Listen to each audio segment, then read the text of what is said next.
Hello there.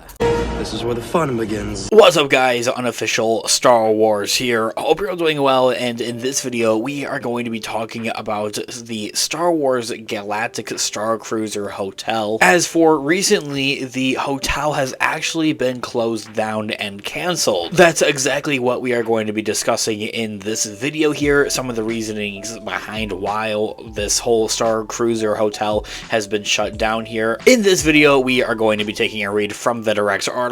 I'll have their article linked in the description down below for you guys to check out there as well. As a read, apparently Disney didn't believe that The Mandalorian was really the way to save its struggling Star Wars Galactic Cruiser. And before we continue, I'd like to point out that a lot of controversy surrounding this hotel and kind of like stay here that Star Wars / Lucasfilm and Disney had been offering here, a lot of the controversy behind it was that it was way overpriced. It was just way too expensive for anybody to really find a good actual valuable reasoning to want to go to this and spend so much money to go to it. And so despite only opening in March of last year, low occupancy and a lack of repeat business plague Disney's latest innovation in the recent months, leading to the company imposed cancellations, discounts, and now an official cancellation and closure of this overall, I guess we'll call it an attraction here. But in the aftermath of Disney's announcing its September closure,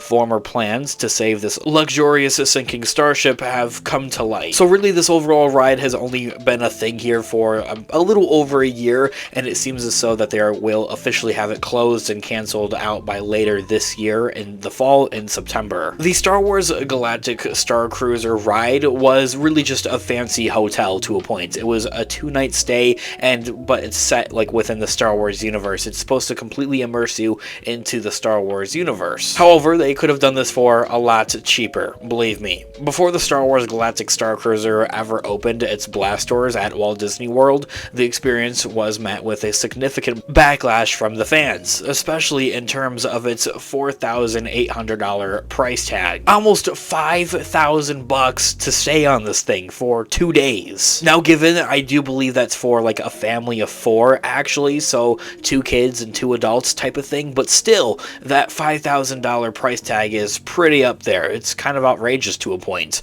While the experience enjoyed a honeymoon of positive press upon its opening from critics and reviewers and everything like that, really the people that got to have the overall experience for free, the issue of cost never went away, and as for those who could afford it, many weren't planning to book a second time and didn't really see the worthwhile in its money.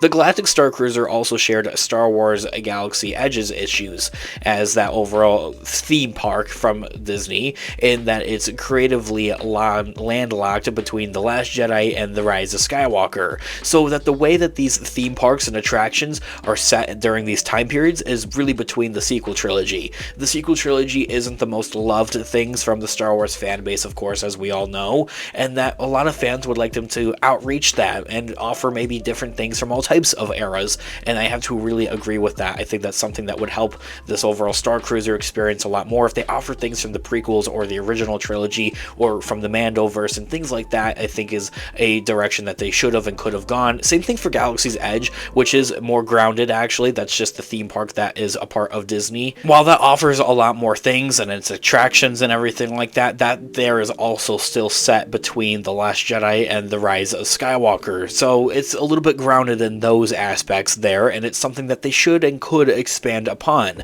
especially with the Galaxy's Edge. Galaxy's Edge is not going anywhere, hopefully anytime soon. I do want to visit it someday. A creative decision that they should have made, however, though, is they maybe should have tested it on the Galactic Cruiser, STARCRUISER ride, hotel thing, whatever you want to call it, attraction, I think is what we'll call it here.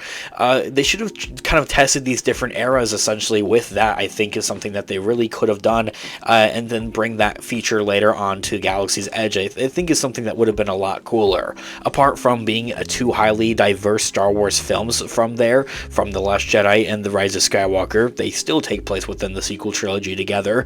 Disney's commitment to this self-imposed timeline meant Darth Vader, Obi-Wan Kenobi, Luke Skywalker, and even more were barred from ever even appearing in the first ever Star Wars hotel, and that those were really things that just wouldn't ever really come to see the light light of day. And as recently reported by thewarp.com, Disney was brainstorming ideas apparently to solve these problems and revive the flagging business with this STARCRUISER hotel, including a possible re-theme of the STARCRUISER to what the Mandalorian is, and have it taking place within the Mandalorian kind of era in that whole Mandoverse there, really. This would have been a fantastic thing for them to have done. It would have given them the opportunity to get out of their comfort zone, as I had mentioned, experience a little bit more with the STARCRUISER, and then maybe bring some more of those features to the Galaxy's Edge overall, but also with the fact of that this is a more fan favorite kind of era in the Star Wars franchise, and it's also more modern. We're still getting new Mandoverse shows every single year. It's something that's growing, expanding, and it has so many different directions with its overall narratives that they've set up for them to go in. It's something that a lot of fans are very excited for and with. However, comparing it with the sequel trilogy, I'm not here to hate on the sequel trilogy or anything like that. It's just that the sequel trilogy's done, it's very locked in place, and it's only 3 movies. It's nothing into comparison of the content that we've been able to get from the Mandoverse. While Disney's Star Wars sequel trilogy was largely deemed a disappointment to many, The Mandalorian was a massive success and launched a pop culture phenomenon with Grogu, Baby Yoda. And even though the Disney Plus show occurs after the events of the original trilogy with Return of the Jedi, and is going to take us through a 30-year time gap leading us to the sequel trilogy, the show continuously connected all 3 Star Wars trilogies through references and fan-favorite cameos even at that. The fact that Disney introduced Mando and Grogu to Star Wars Galaxy's Edge at both Disneyland and Disney World may be evidence of Imagineering toying with such a redo, and something that they were maybe potentially thinking of and looking at doing. Another option that Disney considered consisted of paid tours of the Galactic StarCruiser for Walt Disney's World guests, allowing them to enjoy the resort's amenities without paying for the complete experience, and it more of just being a day trip type of thing.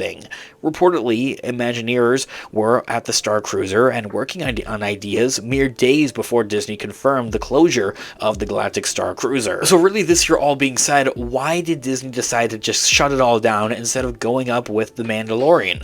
The reasons for Disney foregoing The Mandalorian as its StarCruiser savior are varied, but the most obvious is its cost. It would cost quite a bit of money, but they're making quite a bit of money at the same time. Overhauling the Galactic StarCruiser and bringing on Mando and his associates would have required Disney to pump more capital into an already failing project, not to mention the time and effort required to pen new scripts and storylines and attractions for the cast to learn and perfect. In retrospect, though, it's no wonder Disney chose to swallow the loss and take the tax write-offs as opposed to spending more cash on this project. Another strike against this Disney Plus redo is that The Mandalorian is an ongoing series whose characters were and are likely to change and evolve with time. And despite its ties to Star Wars stories both old and new, The Mandalorian's place on the timeline would have still prohibited the presence of Darth Vader or Obi-Wan Kenobi. It's really the main reason for why they can't restrict themselves to one single era or timeline with these different attractions. They need to make it more open-minded, very similar to what the Marvel attractions do at Disney World. Finally, there's the reality that newly returned Disney CEO Bob Iger inherited the failing Galactic StarCruiser from the dismissed successor, Bob Chapek, who was synonymously with cutting the cost, raising prices, and tailoring the Disney parks to the 1%.